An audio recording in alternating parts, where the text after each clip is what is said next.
comes to FAMU, we all know how great they've been in the SWAC. They're 14-2 so far, with their only 2 losses coming to Jackson State. We all know how great they were last year offensively. I mean, look at the numbers. They were 5th in scoring, 6th in total offense, last in rushing, but they were 2nd in passing offense.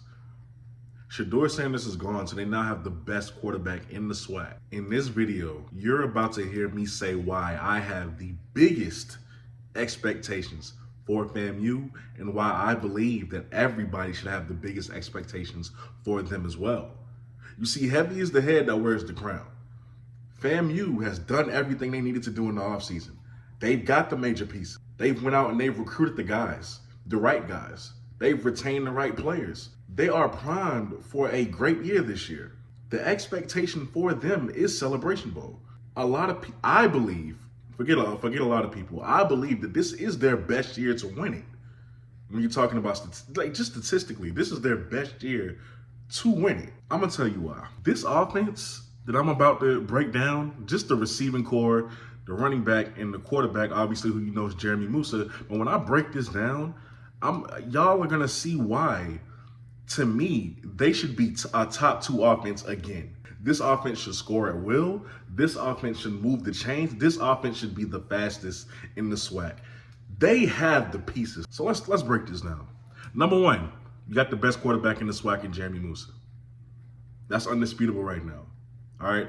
All this man did was throw for 2,700 yards, 21 touchdowns, and averaged 250 yards per game last season. He started off his SWAC debut, even though it wasn't against a SWAC opponent, with a very nice showing versus FBS opponent, Power 5 opponent, North Carolina. Didn't do so hot versus Jackson State, but then he didn't miss a beat the rest of the season. Now, the only critique I would have of Jeremy Musa is that touchdown to interception ratio. It's 21 touchdowns to 10 interceptions. That could definitely, he was one away from being 50-50, all right? So he definitely got to get better at that. But he is the best quarterback in the SWAC, and he is extremely talented. So you look at Jeremy Musa coming back off of his first year in the SWAC for another year, okay? Then now let's look at the receiving core, because that's where it really gets scary for FAMU. We start off with Jamari Gassett, the transfer wide receiver that they got from the University of Buffalo. But Jamari Gassett is extremely fast. He's quick. That man is relentless.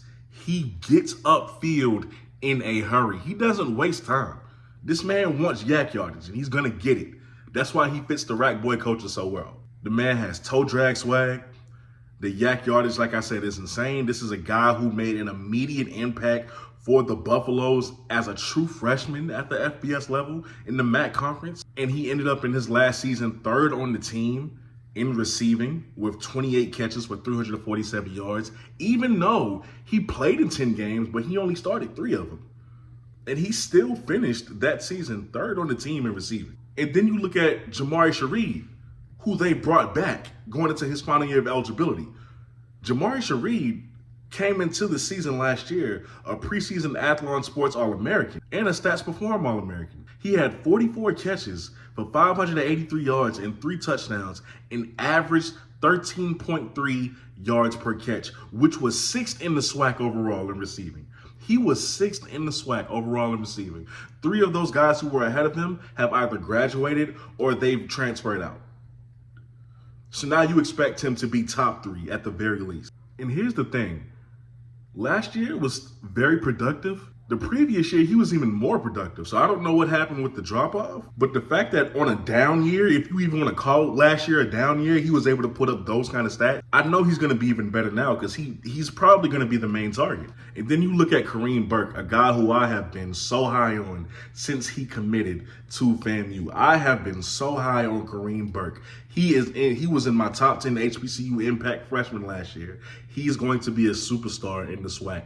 Why do I say that? Because this man is incredibly explosive. And I cannot wait for his debut, his SWAC debut. Now, Kareem Burke was a former 3-star wide receiver who was originally committed to UConn. This man could have been FBS. UConn is not a bad program right now. They're decent. Especially with Zion Turner at quarterback, but that's for another video.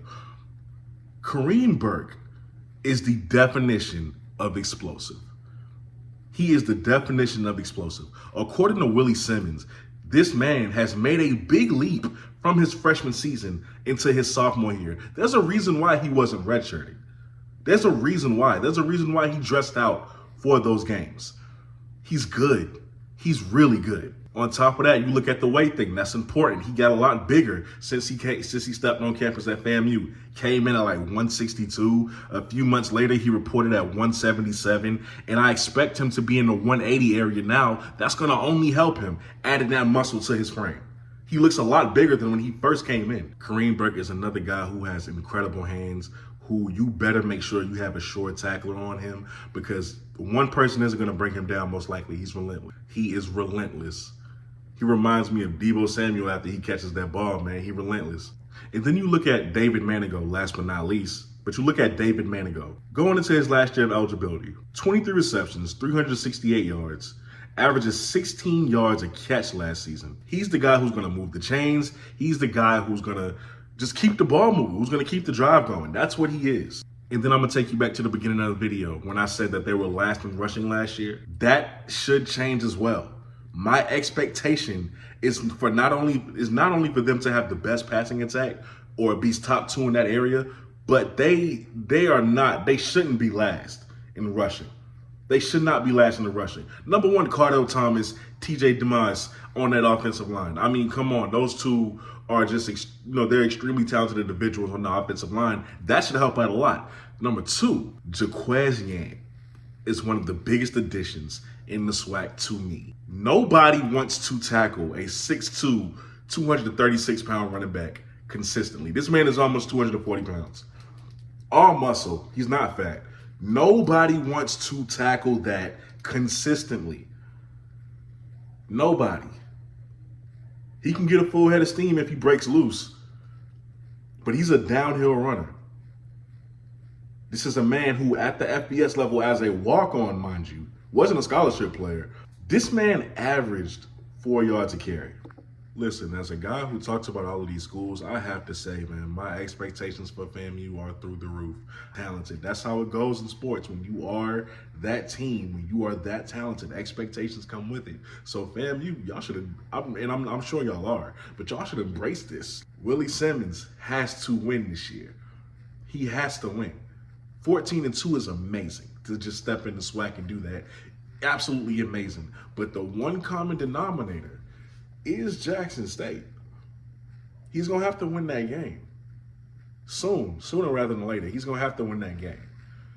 Especially if you lose that game, then you wind up tearing through the rest of the SWAC again. You're going to have to win that game. I think this is going to be the best Orange Blossom Classic to date. With that being said, y'all are watching the BlitzCity Podcast. I'm your host, Kobe Orr. Let me know what you think down in the comments below.